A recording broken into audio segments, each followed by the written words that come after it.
আমাদের বাড়ির পাশে মসজিদ আছে, এক একদিন এক এক রকম করে ইফতারি দিতে হয়।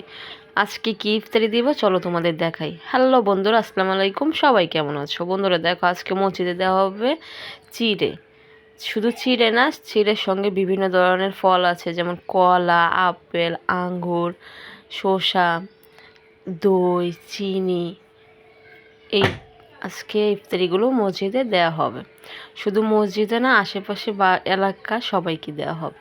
সেই সঙ্গে হুজুরকে 2 বেলা খাওয়াতে হয়। এই দেখো, হুজুরকে রান্না হয়েছে রুই মাছ দিয়ে, উচ্ছে দিয়ে, আলু দিয়ে। রোজার মাসটা আসলে মানে অন্যরকম একটা ফিল আসে, মানে সব কিছু নিয়েই ব্যস্ত থাকতে হয়। এই যে ডাল দিয়ে ডিম দিয়ে রান্না করা হয়েছে,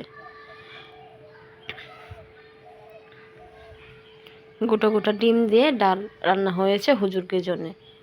আর এখানে চিকেন রান্না হয়েছে, একদম কষা কষাভাবে চিকেনটা রান্না করা হয়েছে। ভালোই লাগছিল সারাদিন রোজা রাখার পরে রোজদার ব্যক্তিদের জন্য কিংবা হুজুরদের জন্য রান্না বান্নার আয়োজন, মানে খুব ভালো লাগছিল। যে এখানে চিনি রাখা আছে।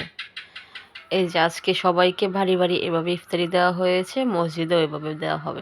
তোমরা তো বিভিন্নভাবে ইফতারি করেছো, তোমরা কি কেউ চিড়ে দিয়ে ইফতারি করেছো? অবশ্যই কমেন্টস করে জানাবে।